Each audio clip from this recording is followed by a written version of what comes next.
I forgot to print out my Ninja Turtle shirt, but oh well.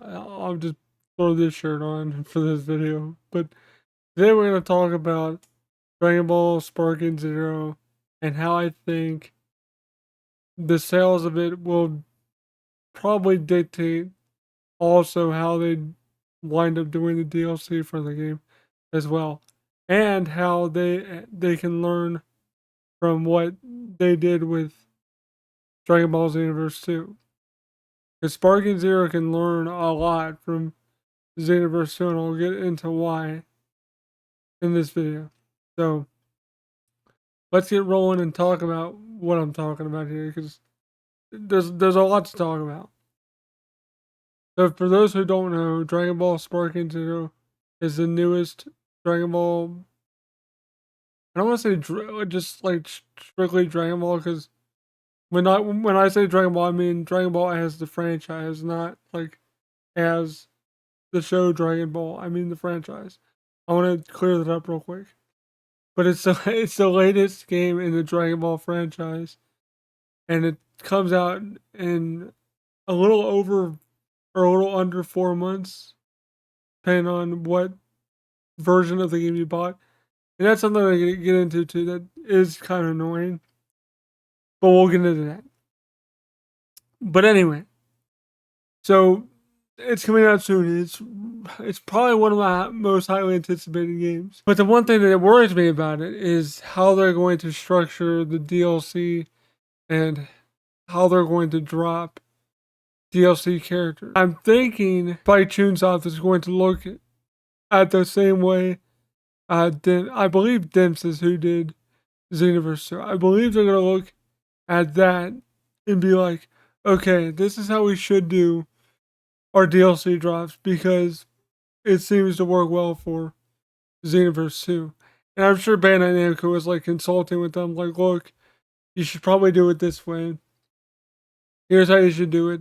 And here's how we're going to market it when we do it. And the thing with Xenoverse 2, and why I keep bringing up, yes, they're completely different games. Future Kevin here. I was checking the release of Xenoverse 2 to make sure I was right. Yes, it was October, and it was in 2016. But what I didn't know was it's actually going to be the same day as early access is for Sparking Zero. If you pre-order Sparking Zero, I believe it's the Ultimate Edition or the Deluxe Digital Only Edition, you get it 3 days early, which 3 days before the 11th is the standard release date. 3 days before that is October 8th. That's freaking crazy to me. I didn't even realize that. Like, that's nuts to me. But that also brings up another thing that I forgot to mention. That is super annoying that they do that with early access crap. Like, stop doing that kind of shit. Just release it when it's. Just release it on the damn 8th for everybody. Like, that's stupid to segment your fucking release. Like, I don't know why they do that with games nowadays. It's so freaking stupid. They did that with RoboCop Rogue City. They do it with other shit too. It's stupid.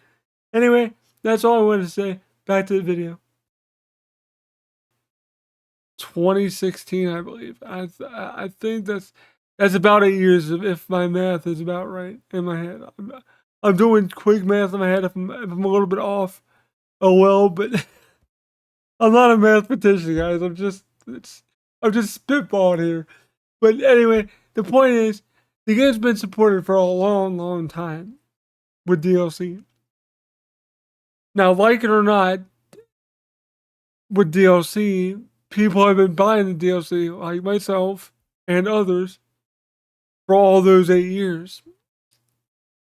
And I believe Sparking Zero can learn from that in a very, very important way. Because if Xenoverse 2 can last 8 years and still get DLC, but be a somewhat worse game with the online structure, the online structure is what really hurts Xenoverse 2.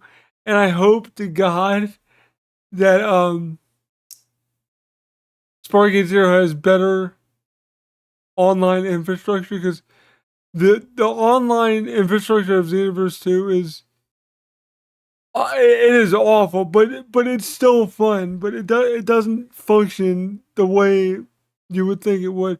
Stuff functions differently, like moves do and stuff, than you would think it would online versus offline. It's very weird and very wonky. But that's beside the point.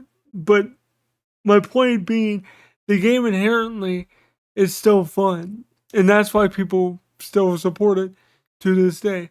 Because the game inherently is still fun. They're still adding story mode content.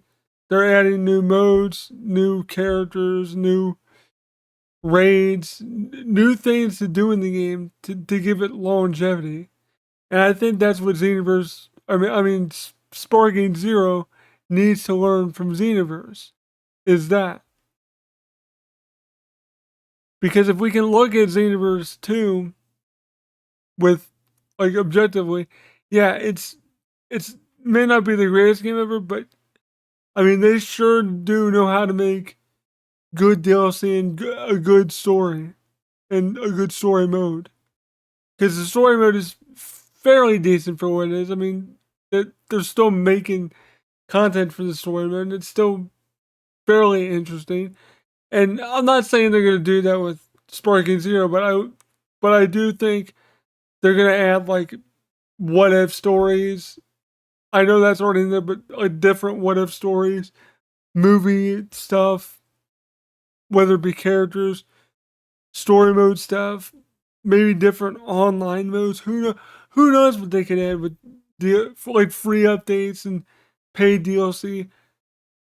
The paid DLC is probably what worries me the most, just because of the fact that they could drip feed characters instead of, like, giving us pack sets like Xenoverse did in, I would say, like, its third or fourth years, when they started doing, like, the pack sets, like with the super pack and the ultra packs and stuff like that.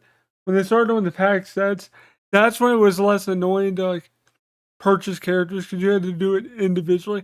I believe when the game first came out, I can't really remember because that was like 8 freaking years ago, so I don't remember exactly. But I think they used to, like, drip feed the characters and didn't start doing pack sets until, like, a little bit after that first, like, wave of DLC, and they're usually like 17 to like $19 per set, which I think that's the way Sparking Zero is going to be, because that's the way it looks like on the Ultimate Edition. When you pre-order that, you get, when you pre-order or order that, I should say. I don't think it's a pre-order bonus, but whatever. When you order that, you get some of the DLC packs included, like the Dragon Ball Daima DLC pack, because I believe it says, like, pack set. I'll throw the image up so you guys can see it, but I'm not sure if it says, like, pack set or whatever. But I know it says something like Dragon Ball Daima characters, and then, like, there's a superhero pack set for the Dragon Ball Superhero movie with Game of One, Game of Two.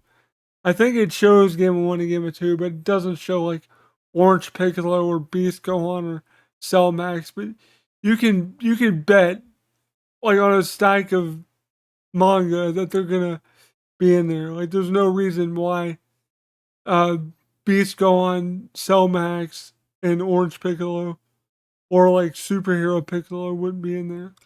And maybe just a base form of Superhero Gohan. I don't know. Who knows how they're gonna do the characters? But yeah, that's the one thing that kind of irks me too and worries me, is that they might do, like, some kind of weird microtransaction thing too, and that's kind of like DLC, but it's not. I think people get DLC and microtransactions, like, confused, or they lump them together, which I don't think people should, because DLC is inherently a good thing, and people seem to, like monsterize DLC like it's a terrible thing for the video game industry, when honestly it's not. If you think about it this way, think about it from back in the 90s, when they would make, like, let's say Street Fighter 2 for Super Nintendo. What did they do with that game? They released different iterations of that game. Street Fighter 2 Turbo. than they did Super Street Fighter 2. And that was a worthy upgrade. But Street Fighter 2 Turbo was basically just turbo fighting, and then they added the boss characters. In the arcades, all they had to do was upgrade the boards. I'm pretty sure that it was just like a simple board upgrade, or either that or the Championship Edition. Whatever, it doesn't matter. It's basically the same thing. The Championship Edition was basically turbo without the turbo. It was just the boss characters were selectable. But that's what I mean. Back in the day, that was like our version of DLC. We had to have 3 different games to get the full experience of what developers wanted a game to be. Like the original Sparking series, Sparking Neo, and Sparking Meteor, or in the US, Tenkaichi. That's what that's why Sparking Zero is called Sparking, because that's the Japanese name. It's still part of the Tenkaichi series. I keep saying that too. People are getting confused by that. It's still part of the Tenkaichi series, but it's the same way. Tenkaichi 1 came out. Then, like a couple years later, Tenkaichi 2 came out. It was better, better mechanics, stuff like that. Tenkaichi 3 came out. And then that just blew 2 out of the water with loads of characters and stuff. That's what we would be relegated to if there wasn't DLC. And I wish people would understand that DLC is not inherently bad. Yes, some ways companies release DLC and how predatory it is, with like costumes being like $10 or being tied behind a premium currency. I'm looking at you, Mortal Kombat. That microtransaction kind of DLC-ish stuff with like costumes and stuff like that. That kind of stuff is annoying, and that's kind of stuff worries me that might be in Sparking Zero. I don't think it will be because they haven't said anything yet, but I wouldn't be surprised if Bandai Namco tries to capitalize on that somehow, or Splatune whoever would be the deciding factor of that. Because Dragon Ball Breakers has premium currency, as well as Xenoverse 2. Well, now Xenoverse 2 has a new premium currency called Super TP Metals or whatever. But that's for a whole nother video. If you guys like this video, I'll talk about my thoughts on that kind of stuff, like microtransaction stuff, because I could bitch about that for an hour, because that kind of stuff really gets under my skin, and I'm not even kidding. Like I honestly wholeheartedly hate microtransaction stuff. But yeah, that just worries me about Sparking Zero. Just the way they're gonna do DLC. Are they gonna have microtransactions? Are they gonna make us buy alternate costumes for characters? I hope not. I really don't think they will, because that would rub people the wrong way, and it would make the wrong impression of Tenkaichi, the series, because Ultimate Tenkaichi on PS3 already pissed all over the Tenkaichi name, and I believe that's why they changed it from Tenkaichi to Sparking, is because the PS3 Sparking or the PS3 Tenkaichi, Ultimate Tenkaichi was so bad that they didn't want to risk this game flopping. So they were like, why not just go with the Japanese name? It sounds cool, it sounds flashy, although it confuses some people for some reason. I think that's why they did it. It's because they don't want a repeat of Ultimate Tenkaichi, which is weird, because in Japan, they didn't even call it like Ultimate Sparking. They called it Ultimate Blast, I believe, which was weird. So I don't know why us in America did that with Ultimate Tenkaichi. Like, we should have just called it Ultimate Blast and not shit all over the Tenkaichi name. But that's America for you. American companies are like, yeah, you know what? We'll just use the name of the game that sells well. It'll sell well. I think it did actually sell well, but God, that game was terrible. Like I said, I could talk hours about that game as well. Same thing with microtransactions. That game was bad. I mean, my brother will see this video and he'll comment how abhorrently terrible Ultimate Tenkaichi was. Like, Dragon Ball fans felt betrayed when we bought that game. But anyway, that'll do it for me for this video. Hope you guys enjoyed rolling with me today. And this has been Rolling with Kevin, and I am rolling out. Peace out. Thank you all so much for watching this video. If you did like it, please don't forget to leave a like, comment down below, subscribe, click the notification bell for all notifications so you get notified when I go live, when I upload videos, all that good stuff. If you want to support me on Patreon, the link is right on the screen right now. Thank you to all the people that support me now currently and in the future. It really does help with the channel a lot, and I really do appreciate it. This has been Rolling with Kevin, and I am rolling out.